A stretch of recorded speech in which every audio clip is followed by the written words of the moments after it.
So our fourth step to becoming more mental health aware is thinking about the way in which we give support to people as they're struggling with things.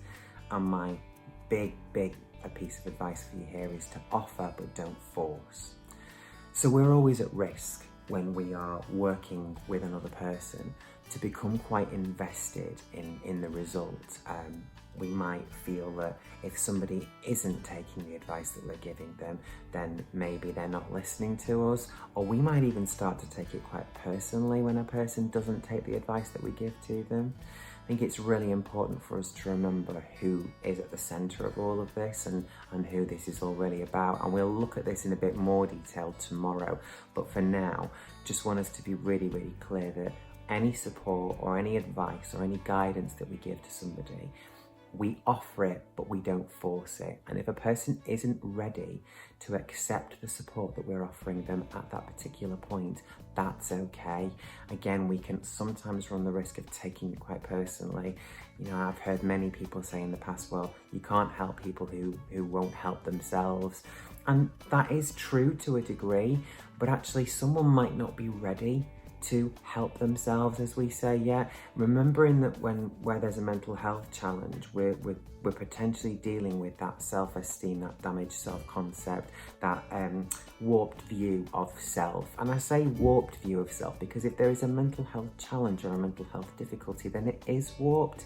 Someone who is mentally healthy in general will have a pretty secure and positive view of self.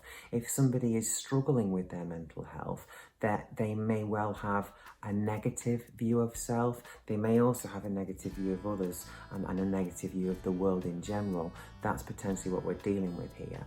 So I think it is always about remembering that what you're dealing with when someone that you know is suffering with their mental health is, you are dealing with sort of skewed views and things that and if you're sat there as somebody helping someone who's suffering with their mental health and your mental health is pretty good right now, actually you will notice those skewed views because they will seem skewed to you. They will seem wrong to you because you don't feel that way about that person and you perhaps don't feel that way about yourself either. So it's really important that we are patient with people who are struggling. And sometimes it might even be about saying, look, when you're ready, I am here. And I will always be here.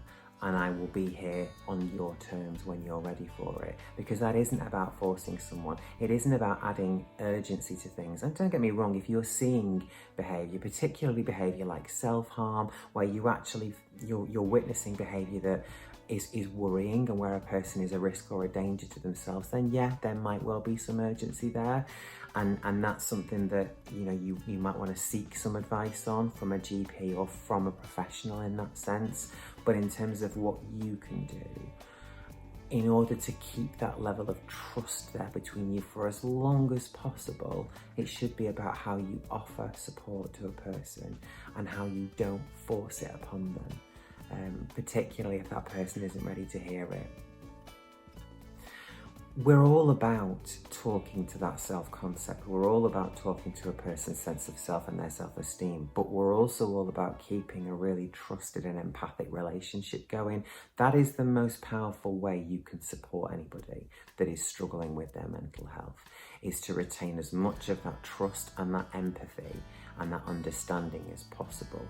That is your greatest gift. If at any point a person starts to sense cracks in that trust or cracks in the relationship, that can be even more dangerous for a person who is struggling, because already they might well be questioning people around them. They might be questioning their relationships. They may be questioning themselves and their own level of self-esteem. So we need to be really careful to look after those relationships and to nurture that trust and to listen and to be supportive and to be empathic towards those people. And again, you know, thinking about how you might apply some of this stuff to yourself. If you're struggling with something at the moment, the same steps apply. It is about tuning into your own behavioural changes without judgment. It is about asking yourself what's going on here and asking yourself from a space of non-judgmental curiosity. And I also, you know, want you to be aware, and I guess this goes for whether you're supporting somebody else or whether you're thinking about yourself and something that you're potentially struggling with. Remember that we have filters. Remember that the way we see the world and our perspective can very much influence the way we look at things.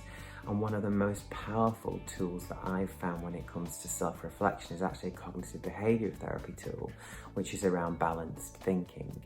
So if you are struggling with something and you react in a certain way to it, the opportunity to find out what's really going on there and to reflect is an opportunity to, again, non-judgmentally of self, ask yourself, was that the best way I could handle it? Was the way I handled it? Absolutely.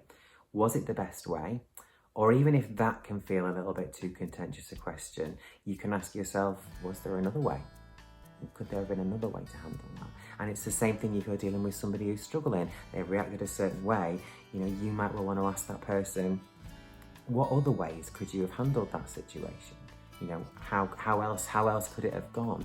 Because it is about encouraging that balanced view, because those filters will affect how we see the world. And sometimes when we are struggling with something, we can talk ourselves massively into feeling the way that we feel, rather than talking ourselves out of it, or even just offering a different view.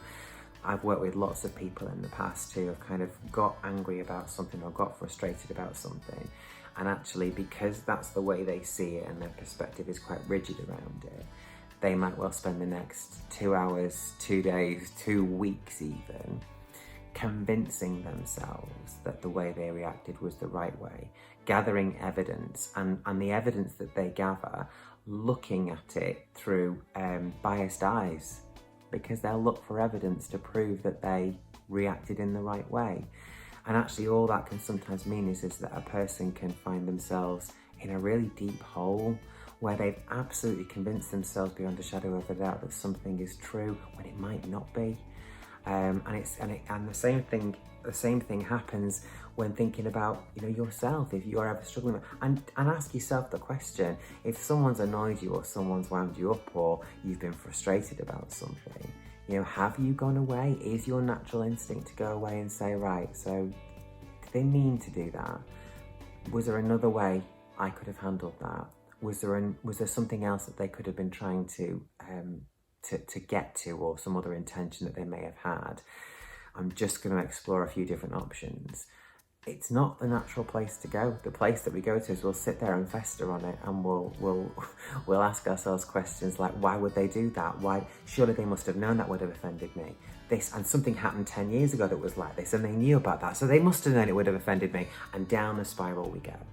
And that's the challenge that we have. So how can we break some of those cycles? How can we, or at least consider that we will always look at a situation through a set of filters, and how can we become more aware of those filters? And that's why when we offer support, we offer advice, we offer guidance, we do it in a very gentle way. We do it in a way that is non-challenging. We do it in a way that takes into consideration that someone may well have some of their filters up. And actually, now might not even be the time to start developing some discrepancy between the way that they see things and the way that things really, really are, because where they currently are is completely in those filters, looking through those filters. So it's just something that's worth thinking about. If we offer, and if we go at the pace that works for the person that we're working with, we retain that trust, we retain that empathic connection, we retain that relationship, and that is what is ultimately the most important thing for anyone. If that person needs to seek professional help, if they potentially end up taking medication or spending some time with a professional, whether it be for some counselling or some therapy of some kind, actually you might well want to be on side for that and be able to support them through that, whether you're a friend or a family member or a leader or an employer. So retaining that trust and making it really clear that you'll go at the pace that suits that person can be such a powerful thing to do.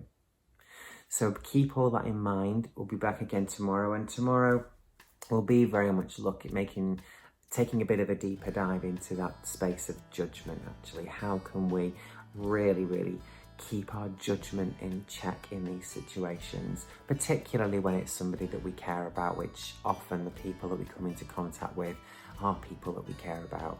So stop by for tomorrow's top tip number 5. But for now, just to summarise where we're up to: step 1, really tune into those behavioural changes. Step 2, seek first to really understand from a space of empathy and non-judgmental curiosity. Step 3, use your reflective language to offer back what you're hearing, to convey that understanding, convey that empathy, and start to develop some of that discrepancy. And step 4, remember to offer your support, but don't force it. That's the important thing, to really keep that trusted relationship there. I hope your week is going great. I hope you're enjoying these clips, and I look forward to seeing you tomorrow.